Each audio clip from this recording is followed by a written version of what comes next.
Example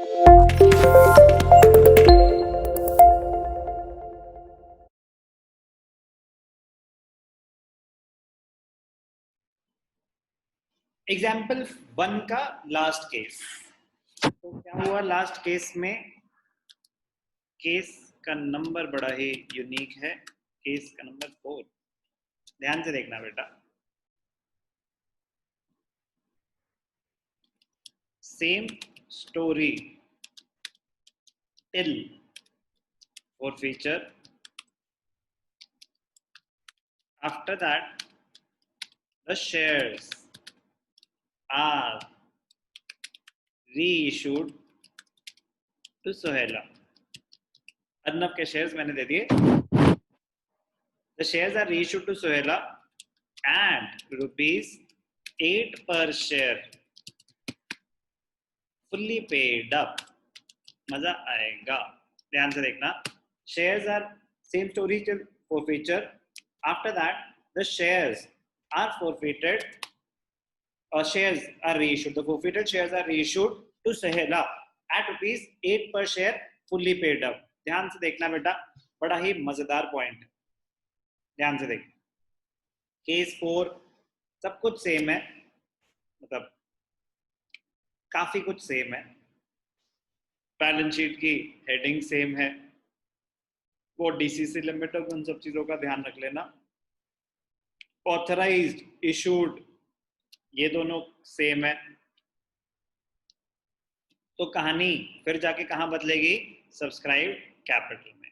ध्यान से देखना, मजा आएगा। केस 4। ओके, तो यहाँ पे आपको वर्क नोट हेल्प करेगा। ध्यान से देखना।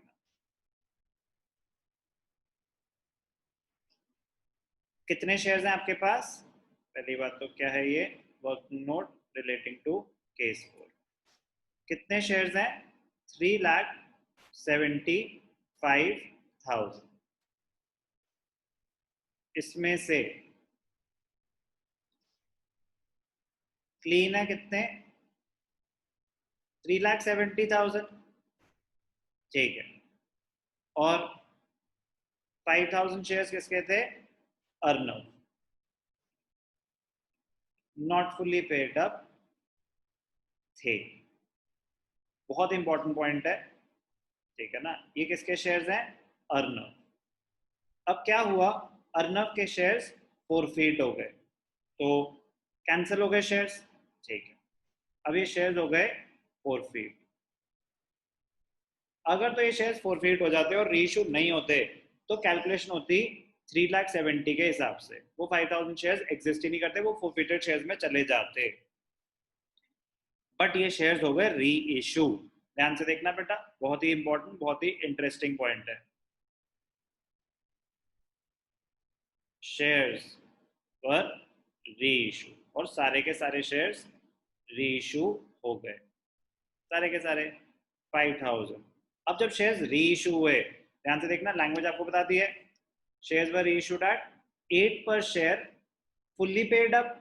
Shares were reissued at 8 per share fully paid up. अब आपको इसका सिग्निफिकेंस पता चलेगा। Case 4, shares were reissued at 8 per share fully paid up. Basic सी जर्नल एंट्री है, बट है क्या? Bank account debited, forfeited shares debited to share capital। ध्यान से देखना, बहुत ही इंपॉर्टेंट पॉइंट है। 5,000 शेयर्स, 5 8 जा 40,000, डिस्काउंट दिया 10,000, और शेयर कैपिटल कितनी हो गई? 50,000। Share capital is credited with the face value. 10 रुपए का शेयर दे रहे हैं 8 रुपए में, डिस्काउंट दे रहे हैं, तो वो फॉरफिटेड शेयर से एडजस्ट कर लिया ना। कंपनी की लायबिलिटी तो पूरी की पूरी 10 रुपए पर शेयर ही मानी जाएगी। तो कंपनी की लायबिलिटी तो 5,000 शेयर की 50,000 ही मानी जाएगी। जो आपने पैसे फॉरफिट करे थे 40,000, 10,000 का डिस्काउंट दे दिया, 30,000 का प्रॉफिट हुआ, वो तो चला जाएगा ना कैपिटल रिजर्व में। वो तो एक अलग चीज है। आपके अंडरस्टैंडिंग के लिए लो, अमाउंट फॉरफिटेड कितना था? 5,000 इंटू 8 हम ऑलरेडी कैलकुलेट कर चुके हैं पिछले केस में, 40,000। डिस्काउंट कितना दिया, ऊपर दिखाया मैंने अभी आपको 10,000। तो जो 30,000 का प्रॉफिट हुआ वो तो कैपिटल रिजर्व में चला गया, ठीक है।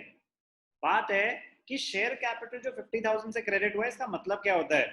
The company is liable to pay 10 rupee per share to the shareholders. उन्होंने 10 रुपए का शेयर 8 रुपए में दिया है, शेयर होल्डर को बेनिफिट मिला है, लेकिन कंपनी की लायबिलिटी तो पूरी 10 रुपए पर शेयर 50,000 रुपए ही मानी जाएगी। अब ध्यान से देखना, जब शेयर्स रीइश्यू हो गए तो वो थे फुल्ली पेड अप। जब शेयर्स रीइश्यू हो गए, मोस्ट इंपॉर्टेंट पॉइंट, जब शेयर्स रीइश्यू हो गए तो क्या वो पार्टली पेड अप रहे या वो फुल्ली पेड अप हो गए? कह रहे shares are reissued as fully paid up. तो अब वो किस कैटेगरी में आ गए? इस कैटेगरी में आ गए, subscribe and fully paid up. But भैया आपने बोला subscribed and fully paid up में आता है या तो आपने पूरे पैसे मांगे और पूरे पैसे मिले, बट यहां तो आपने 10 रुपए का शेयर 8 में दे दिया। कह रहे ये रीइश्यू है, ये मान लिया गया कि आपके 10 के 10 आ गए। कह रहे पकड़ो शेयर, शेयर आपका हुआ 8 रुपए में ही, कल को कंपनी डूबेगी तो हम आपको 10 रुपए ही देंगे। कंपनी तो अपनी लायबिलिटी पूरी की पूरी 10 ही मान रही है। इनको बोलते हैं deemed to be fully paid up. ये फुल्ली पेड अप की कैटेगरी में दिखाए जाते हैं क्योंकि company is liable to pay the entire value.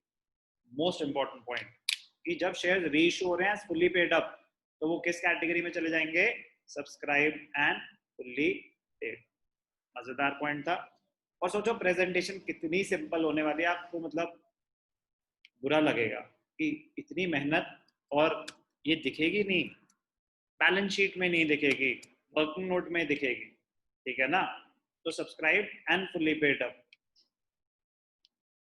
सारे के सारे shares he 3,75,000 shares of ₹10 each, 37,50,000।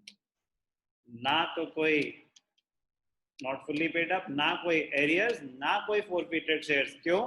क्योंकि फोरफिटेड शेयर्स में तो बैलेंस तब आता है अगर शेयर्स फोरफिट हुए हैं और रीइश्यू नहीं हुए हैं। शेयर्स तो रीइश्यू हो चुके हैं, शेयर्स तो रीइश्यू हो चुके हैं, तो यहाँ पे कुछ भी नहीं आएगा, यहाँ पे कुछ भी नहीं आएगा। यही तो समझना है कि कैलकुलेशन करनी कैसे है।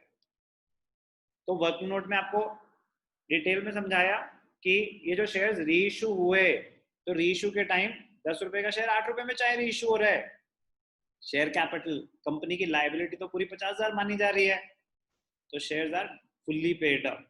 तो वो किस कैटेगरी में चले जाएंगे? Subscribed and fully paid up. मुझे यहाँ पे 370 और 5 अलग से दिखाने की बिल्कुल भी जरूरत नहीं है, एक साथ दिखा सकता हूँ। 3,75,000 शेयर्स ऑफ ₹10 ईच टोटल, और कोई आइटम ही नहीं है, तो 37,50,000। 37,50,000। Very very important. डिफिकल्ट तो देखो बेटा ये भी नहीं है, बस ध्यान से देखने वाली चीज है। बैलेंस शीट तो और छोटी हो गई, बैलेंस शीट तो और छोटी हो गई, बट वो तो तब कर पाओगे ना जब पता होगा कि अगर फुल्ली पेड अप है और रीइश्यू हो रहे हैं तो वो किस कैटेगरी में दिखाए जाते हैं। इंटरेस्टिंग केस था, केस 4, एग्जाम्पल 1। और आगे हम क्या एग्जाम्पल्स करेंगे जिसमें दो लोग होंगे, एक के एरियर्स हैं एक के नहीं, एक के दोनों के एरियर्स हैं, एक के फोरफिट हो रहे हैं एक के नहीं हो रहे, रीइश्यू हो रहे तो सारे नहीं हो रहे, तो उससे बस कैलकुलेशन चेंज होगी, लॉजिक बिल्कुल भी चेंज नहीं होगा। तो जो सबसे पहले सीखा था कि subscribe and fully paid up में क्या आएगा, subscribe but not fully paid up में क्या आएगा, कॉल्स एंड एरियर्स में क्या आएगा, फोरफिटेड शेयर्स में क्या आएगा, वो मोस्ट इंपॉर्टेंट पॉइंट है। फिर जैसे जैसे केसेस करेंगे थोड़ी कैलकुलेशन हमारी और स्ट्रांग होती जाएंगी, क्योंकि वहां पे हमें जर्नल एंट्रीज नहीं पास करनी, तो ये सब आपको वर्किंग नोट में कैलकुलेशंस और माइंड में कैलकुलेशंस, क्योंकि 3 मार्क्स 4 मार्क्स हद से हद, उससे ऊपर नहीं, तो वो शॉर्ट क्वेश्चंस होते हैं। जर्नल एंट्रीज आप अपने एंड पे अपनी कैलकुलेशन के लिए करो, उन्होंने नहीं मांगी, वो आपसे मांगते हैं बैलेंस शीट, मार्क्स भी देंगे बैलेंस शीट के, बट वर्किंग नोट करेंगे तो ही कैलकुलेशन कॉम्प्लिकेटेड केसेस में हो पाएगी। क्या करा हमने? केस 4 ऑफ एग्जाम्पल 1, जिसमें क्या था, फॉरफिटेड शेयर्स री इशू भी हो रहे थे। एग्जाम्पल 1 एक बेसिक केस था, आगे जाके हम और थोड़े से कॉम्प्लिकेटेड करेंगे। कंपनी अकाउंट्स की शेयर्स की बैलेंस शीट स्टार्ट हुई इसी